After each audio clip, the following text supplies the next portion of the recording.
اهدنا الصراط المستقیم۔ السلام علیکم ورحمۃ اللہ وبرکاتہ۔ وعلیکم السلام ورحمۃ اللہ وبرکاتہ۔ بسم اللہ والصلاة والسلام علی رسولہ الکریم، اما بعد۔ ناظرین، سوال جواب کی محفل میں آپ تمام کا استقبال ہے۔ آج کا سوال ہے کہ شیخ، طواف کے دوران لوگوں سے غلطیاں ہو جاتی ہیں تو کون سی غلطیاں ہیں، اس پر نشاندہی کریں۔ بسم اللہ الرحمن الرحیم، الحمد للہ رب العالمین والصلاة والسلام علی رسولہ الکریم، اما بعد۔ دیکھیں، ہم ایک بات جو بار بار کہتے آ رہے ہیں وہ یہ کہ حج ہو یا عمرہ، اس میں لوگ لاکھوں روپیے خرچ کرتے ہیں، ہزاروں کلومیٹر کا سفر طے کرتے ہیں، تب کہیں جا کر یہ عبادت ادا کی جا سکتی ہے۔ لیکن وہ لوگ یہ بھول جاتے ہیں کہ اس عبادت کو کرنے کا ایک طریقہ ہے۔ اللہ کے رسول صلی اللہ علیہ وسلم نے اس کی تمام تر چیزیں امت کو بتائی ہیں، صحابہ کرام رضوان اللہ علیہم اجمعین نے اس کو نقل کیا ہے، لیکن توفیق نہیں ہوتی کہ جانے سے پہلے وہ سب کچھ سیکھا جائے کہ اس عبادت کو کرنے کا نبوی طریقہ کیا ہے، اور وہاں پر جا کر بہت ساری غلطیاں کرتے ہیں یا بہت ساری چیزیں جو بدعت سے جڑی ہوئی ہیں اس کا ارتکاب کرتے ہیں۔ تو ہم یہاں پر آج بات کریں گے طواف میں کی جانے والی غلطیاں۔ نمبر 1، بندہ جب طواف کے لیے وہاں پر کھڑا ہوتا ہے تو زبان سے نیت کرتا ہے، نویت ان اطوف 7 اشواط للعمرہ، کہ اے اللہ میں عمرے کے لیے 7 چکر کا ایک طواف کرنے کی نیت کر رہا ہوں۔ بھئی زبان سے نیت کرنا اللہ کے رسول صلی اللہ علیہ وسلم سے ثابت ہی نہیں ہے۔ آپ دل میں، ذہن میں یہ بات لائیں کہ آپ عمرے کا طواف کر رہے ہیں اور آپ کو 7 چکر ہی کرنا ہے، آپ 6 نہیں کر سکتے، آپ 8 نہیں کر سکتے، اور ذہن میں یہ ہو کہ اس کا مقصد جو ہے وہ اللہ تعالیٰ کی خوشنودی ہے۔ تو یہ نیت زبانی کرنا عین اللہ کے رسول صلی اللہ علیہ وسلم کی سنت سے ثابت نہیں ہے، اس کو ہم بدعت میں شمار کرتے ہیں۔ اچھا، بعض لوگ یہ سمجھتے ہیں کہ طواف جب شروع کیا جائے تو حجر اسود پر بوسہ لے کر ہی شروع کیا جائے۔ ٹھیک ہے، عام نفلی طواف میں اگر بندہ اس کا اہتمام کرے تو ایک الگ بات ہے، لیکن عمرے کے طواف میں بندے کو گریز کرنا چاہیے کہ وہ حجر اسود کے پاس نہ جائیں۔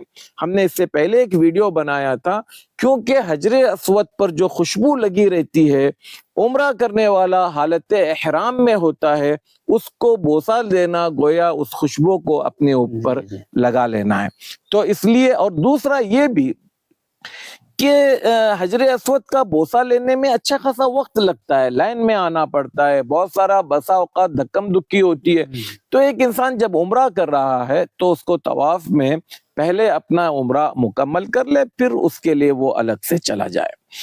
تو یہاں پر اس طرح کی انسان جو ہے نا 2 غلطیاں کر رہا ہے۔ ایک تو وہاں پر دھکم دھکی کا اپنے آپ کو حصہ بنا رہا ہے، اور دوسرا یہ کہ خوشبو کے حوالے سے بھی اس میں بے احتیاطی ہو سکتی ہے۔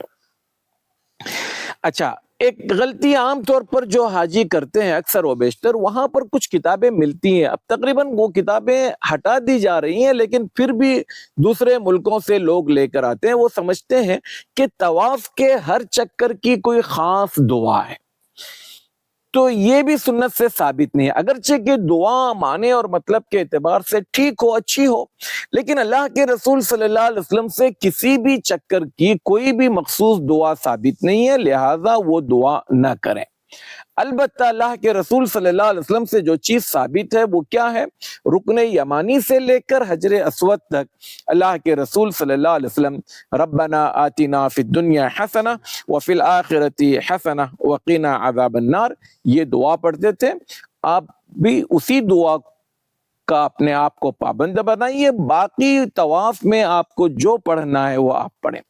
اچھا، ایک غلطی اور کرتے ہیں کہ یہ جو ربنا آتنا پڑھتے ہیں اس کے بعد پھر ایک دم چھلا لگاتے ہیں، وَأَدْخِلْنَا الْجَنَّةَ مَعَ الْأَبْرَارِ یا عزیز یا غفار یا رب العالمین۔ یہ بھی اللہ کے رسول صلی اللہ علیہ وسلم سے ثابت نہیں ہے، لہذا ہمیں کوشش کرنا چاہیے کہ جو دعائیں ثابت ہیں جو کہ جتنی ہیں اتنی ہی وہ دعا جو ہے پڑھیں۔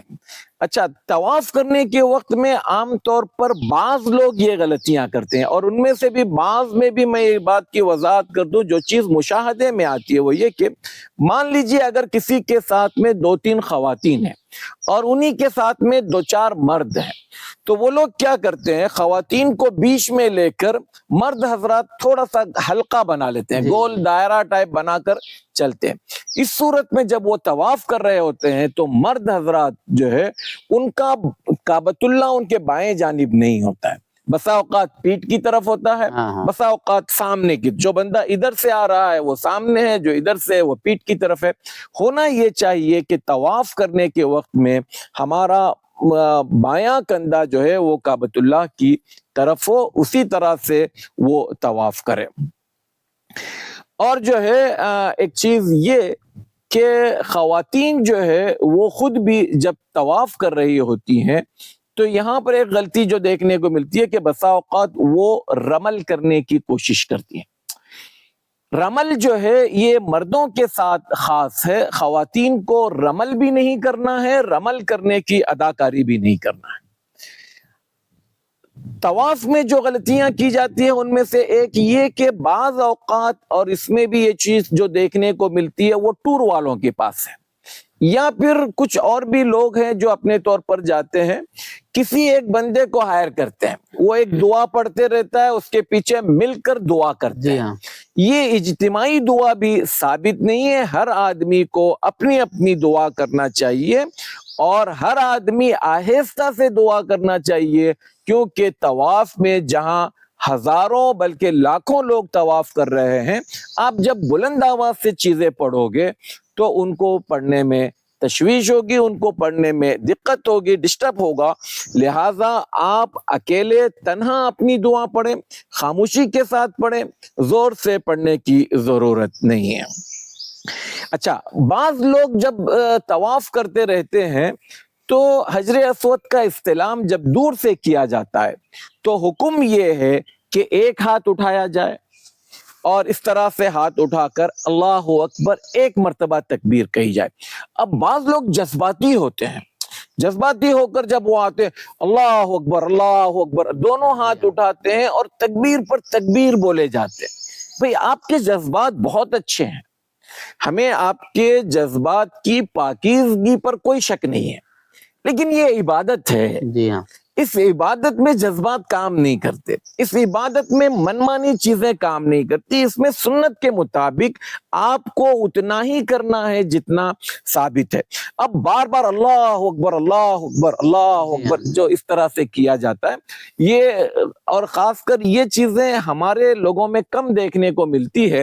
اگر آپ دیکھیں گے مصری ہیں، سوڈانی ہیں، یا اس طرح کے ان لوگوں کے پاس زیادہ ہے، لیکن ان کا دیکھا دیکھی ہمارے بھی بعض لوگ پھر اس کی نقل کرنے پر تیار ہو جاتے ہیں۔ اچھا، بعض لوگ جب طواف کرتے ہوئے آتے ہیں تو حجر اسود کا جو حصہ ہوتا ہے اس کے مقابل میں آتے ہیں تو وہ یہ سمجھتے ہیں کہ وہاں رکنا ضروری ہے۔ رکنا ضروری نہیں ہے، اگر آپ دیکھیں اتنے لوگ ہر سیکنڈ میں اگر بندہ وہاں سے گزرا سب رکنا چاہیں تو پورا مطاف ڈسٹرب ہوتا ہے، چاہے سیکنڈ کے لیے، ہر آدمی جب سیکنڈ کے لیے رک رہا ہے تو مطلب اتنا حصہ جو ہے ہر سیکنڈ کے بعد دوسرا، دوسرے کے بعد تیسرا، تو یہاں پر رکنا نہیں ہے، آپ کو چلتے چلتے جو ہے جب حجر اسود کی جگہ آئے، اس کے مقابل میں آئے تو آپ اللہ اکبر کہہ کر آگے کی طرف نکل جائیں۔ اچھا، بعض لوگ طواف کرتے ہوئے مقام ابراہیم کو بھی چھونے کی کوشش کرتے ہیں اور سمجھتے ہیں کہ مقام ابراہیم جو ہے، ہم آگے چل کر ایک ویڈیو بنائیں گے کہ حرم کی کیا چیز چھوئی جانی چاہیے، کیا چیز چومی جانے والی ہے، لیکن سر دست یہ ہے کہ جو لوگ مقام ابراہیم کو بھی چھوتے ہیں یہ خود بھی غلط کرتے ہیں۔ تو اس طرح سے جو غلطیاں ہیں اس میں سے ایک غلطی یہ کہ بعض لوگ 7 چکر میں رمل کرتے ہیں۔ ہمارا جو ویڈیو بنا ہے طواف کے حوالے سے، اس میں ہم نے صراحت کی رمل ابتدائی 3 چکر میں ہے۔ پہلے چکر میں اگر کوئی بندہ بھول جائے تو صرف 2 چکروں میں کرے، دوسرے میں بھول جائے تو صرف تیسرے میں کرے، اور اگر تیسرے میں بھی بھول گیا تو اب بھول جاؤ، یہ ایک مستحب عمل ہے، سنت ہے۔ اگر کوئی بندہ بھول جائے تو طواف کی صحت پر تو کوئی اثر نہیں پڑے گا، البتہ ایک سنت کے چھوٹنے پر یقیناً وہ بندے کا اجر زیادہ ہوگا جس نے سنت کا اہتمام کیا، اور اس کا اجر اس کے مقابلے میں کم ہوگا۔ تو طواف کرنے کے وقت میں جو غلطیاں کی جاتی ہے ان میں سے ایک غلطی یہ ہے کہ بندہ جب دور سے استلام کرتا ہے تو اس استلام کے کرنے کے بعد ہاتھ کو چومنا یہ ثابت نہیں ہے۔ استلام اس طرح سے ہاتھ اٹھائے، اللہ اکبر کہہ کر ہاتھ چھوڑ دے اور آگے کو نکل جائے۔ اسی طرح سے غلطی یہ کی جاتی ہے کہ تحیۃ الطواف نام کی جو 2 رکعت نماز پڑھنی ہے، لوگ سمجھتے ہیں کہ اس کو مقام ابراہیم کے پاس ہی پڑھنا ہے۔ میرے بھائی، وہاں پر رش اتنا ہوتا ہے، لوگ طواف کر رہے ہوتے ہیں، ایسے میں آپ کا 2 رکعت نماز وہاں پر پڑھنا خود آپ کے لیے خطرے سے خالی نہیں ہے اور دوسروں کے لیے تکلیف کا باعث ہے۔ اور 2 رکعت یہ نماز آپ حرم میں کہیں پر بھی پڑھ سکتے ہیں۔ ٹھیک ہے، اللہ کے رسول صلی اللہ علیہ وسلم نے اس وقت میں وہاں پڑھا، وجہ یہ تھی کہ رش نہیں تھا، آسانی کے ساتھ پڑھی جا سکتی ہے، اور آپ بھی اگر کبھی کوئی بندہ عمرے پر جائے اور مطاف میں رش نہ ہو تو ظاہر سی بات ہے وہاں پر یہ نماز پڑھیں، یہ افضل ہے۔ لیکن لوگوں کو تکلیف دینا حرام ہے، اس حرام کام کا ارتکاب صرف اس سنت کو ادا کرنے کے لیے کریں تو یہ کسی صورت میں بھی صحیح نہیں ہے۔ اچھا، بعض لوگ انتہائی رش ہوتا ہے پھر بھی جو ہے وہ رمل اپنے ایک مخصوص انداز میں کرنا چاہتے ہیں۔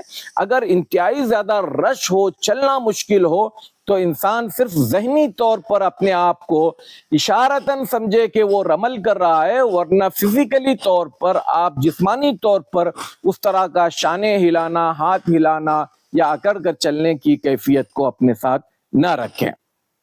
بعض خواتین بھی رمل کرتی ہیں، جبکہ اس سے پہلے بھی ہم نے یہ بات بتائی ہے کہ رمل صرف مردوں کے لیے ہے، خواتین کے لیے نہیں۔